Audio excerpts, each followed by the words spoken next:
Airbnbs are becoming more and more popular across the world and country, including right here in Kirksville. But now the city is saying those that have advertised their rooms and homes on the site may not be following the correct protocol.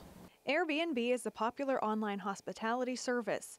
It allows people to lease or rent short-term lodging like a spare bedroom. According to its website, Airbnb has over 3 million lodging listings in 65,000 cities and 191 countries. Jen Hauser is an Airbnb operator right here in Kirksville. You can basically say, hey, I have a bedroom, or hey, you can rent my whole house for the weekend. I happen to be going out of town. And it's just a way to make some extra money. Kirksville City Manager Mary Maycomber told us via email, according to Airbnb, Kirksville has about 12 locations in town. Who would have thought?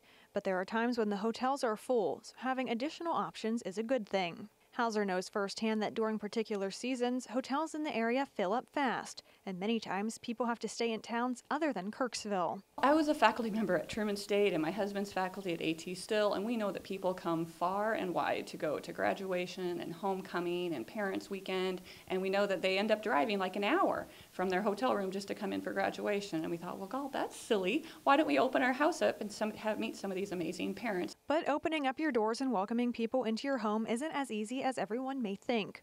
Maycomber says many of the Airbnbs are located within single-family residential areas and are not zoned for commercial activity.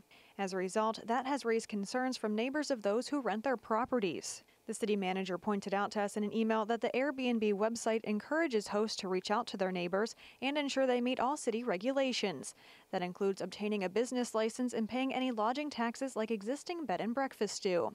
Hauser says she would be willing to pay taxes in order to keep her Airbnb up and running. But she says she believes the city should consider reevaluating its policies. Apparently, we're not allowed to have Airbnbs according to city code and policy. So I think it would be good to update the city code and policy to make it easier for those of us who want to do Airbnb and welcome people into our homes. At a recent city council meeting, Hauser and another citizen who rent their properties on the site said they are concerned they may have to close their doors. And not everyone is as willing to cooperate with city codes. A gentleman that did not identify himself at the meeting told council, quote, the city needs to stay out of people's lives and that it has no business being involved if he rents out his property. He also referred to the city as a communist Gestapo. City Manager Mary Maycomber says the city council will discuss the issue of Airbnbs at a later date. Reporting in Kirksville, Ashley Hoke, KTVO News.